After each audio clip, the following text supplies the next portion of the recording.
Napakabilis ng panahon. Parang kahapon lang, nalalaman ko pa lang na buntis na si Emmy.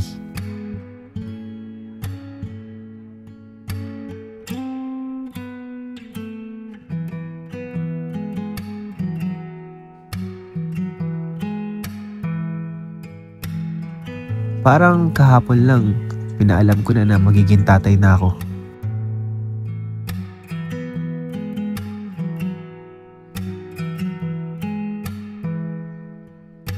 Parang kahapon lang, first check-up niya.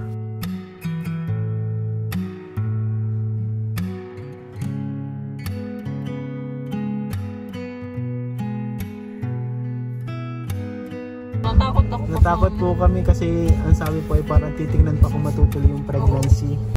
Parang kahapon lang, yung mga time na pinakaunang beses ko makitang buo si baby. Kamay niya, may kamay na, yung isang kamay din, tapos mga legs niya, hindi pa kita ang gender. Parang kahapon lang yung gender reveal. 3, 4, 5!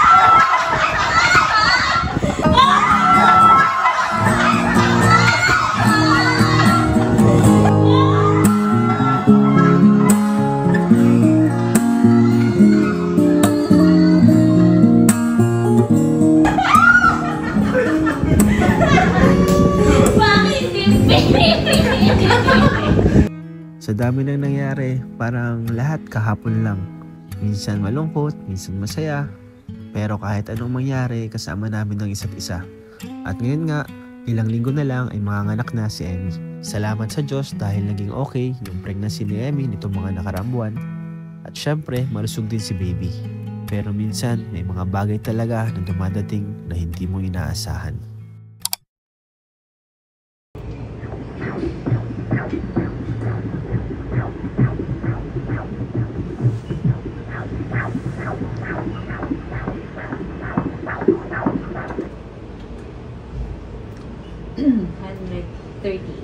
Normal. Wala, hindi siya affected ng heartbeat niya. Tulog pa rin. Yung tambok na ng pisngi niya. Ito na, video na.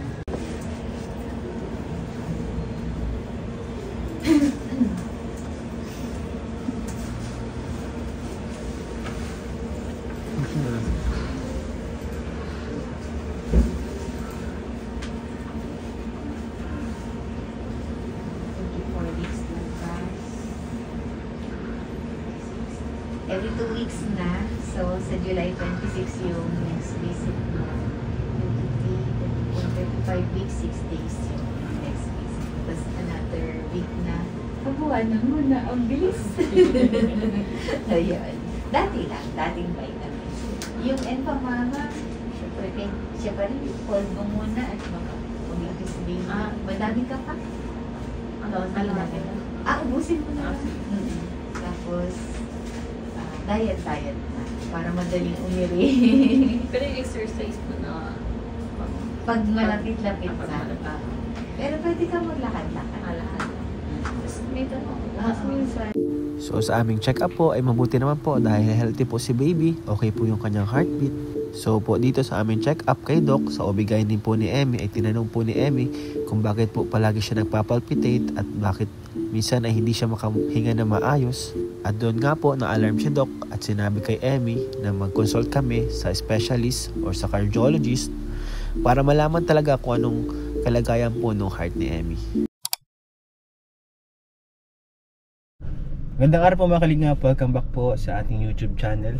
So ngayon po ay andito tayo ngayon sa harap ng school ni Emmy kasi susundin po natin siya and pupunta po kami sa isang cardiologist, isang espesyalista sa puso. And dahil nga po nirefer kami ng aming OB na magpatingin or magpa-check up sa isang cardiologist kasi po yung heartbeat ni Emmy is kumbaga ano siya, hindi siya stable, bigla po siyang nabilis.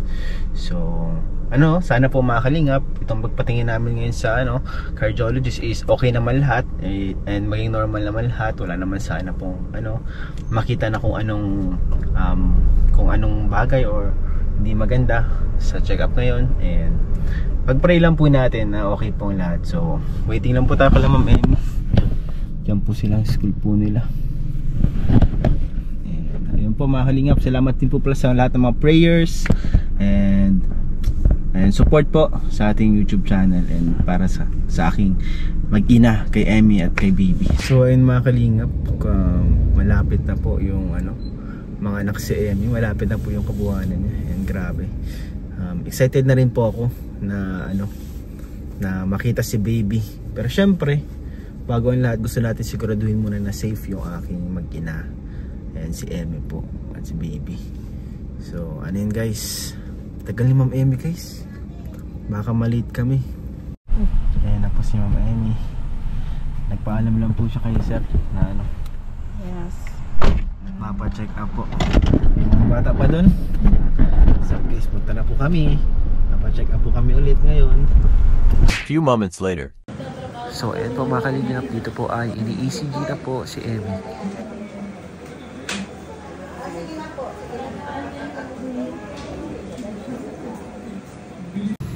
So after po ng ECG ay pila po kami ulit. And ayun nga po, medyo mahaba ang pila po.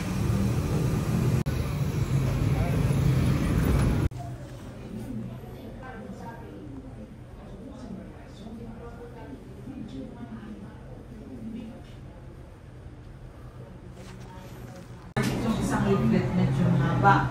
Pag nasara siya, ganyan. Ang tanong ko, doktor, ako inborn niyan, bakit ngayon lang ako nagkaroon ng symptom? Kasi ngayong buntis ka, medyo double times yung heart mo kasi your heart is beating for 2 persons sa iyo tsaka kay Baby. So alam mo, medyo nasa fast side pag yung heart rate. So kaya medyo mabilis siya. Nararamdaman mo yun. Siya nga okay. Tapos parang hingal na hingal po. Kahit pag nagtuturo po, parang Pag kinakapos na bumilis ako. na, ako yan na. Na siya. Yun nga lang, yung may mga MVP, pag medyo maripit, medyo sensitive, yung medyo sensitive sa pain, yung painless. Yeah. So, yun ang magiging recommendation ko, mukha sa iyo. Pero magpa-2 the echo ka muna. Ano po? 2 the echo, yung ultrasound ng heart, for for documentation lang ng MVP. At kung wala nang iba pang practice. Pero by auscultation, yun lang ang practice. So ngayon lang siya na-trigger yung pagbibilis ng heartbeat. Pero eventually, kung hindi ka naman ganyan pre-pregnant, mawala niya. Sabi ko nga, pinapanday na lang ng panahon. Kasi nga, siya, inborn. Nandyan lang yan.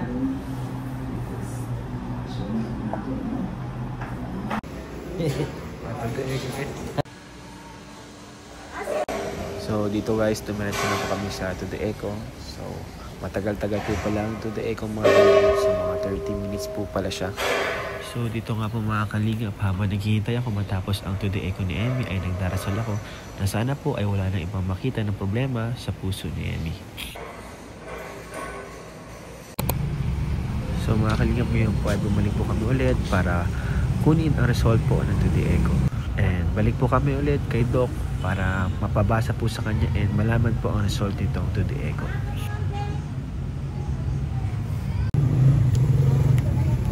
Nakuha na po namin mga kalingap yung results and praying lang po na sana okay lang pong lahat, wala naman pong problema.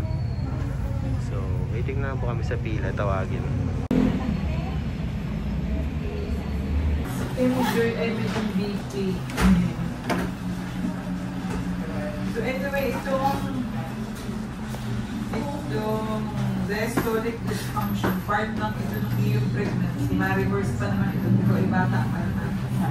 Itong MVP and ito inborn, na-palpitate. So nothing to worry naman siya. Pero talagang in the future, makakaramdam ka dito ng ang daling maghingal, laging nagpapalpitate. Pero kung hindi mo naman papansinin, okay lang din naman. Ma-overcome mo din siya. Pag mga 40s ka na, wala ka na masyadong palpitation na. Kaso lang ikaw ay mga nanak ng painless. Kung ikaw ay mapa-normal or mapa-CS, ano ka pa din, epidural ang mode of anesthesia. Pero kung pwede kaya mo ng ng normal delivery at mas maganda ang normal, nakakakimbot agad. Hindi naman yung dok yung pag tagal magiging sakit talaga sa puso. Pag po yung nagtagal, magiging sakit talaga sa puso. Hindi naman. Benign ito. Na valvular problem. Pinaka-benign sa lahat.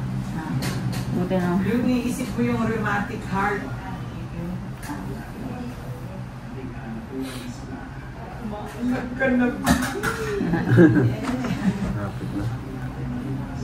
Excited na lahat.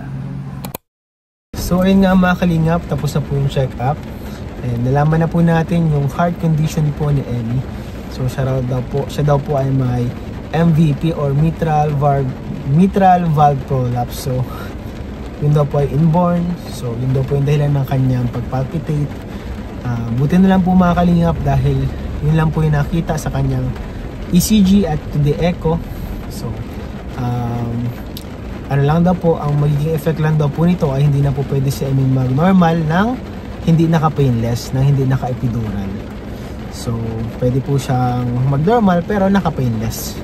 Kung hindi daw po kayanin, so dun lang daw po siya CCS. So, ayun po mga kalingap, sana po ay okay naman po itong panganak maging delivery ni Emmy. Sana normal pa rin po, pag-pray po natin yung normal delivery po ni Emmy ngayong August. So sa August na po guys, ang bilis lang po ng oras, parang kahapon lang talaga. So ayun lang po mga kalingap, salamat po sa lahat ng mga dasal ninyo at suporta, and ingat po kayo palagi. God bless you all po. Bye bye.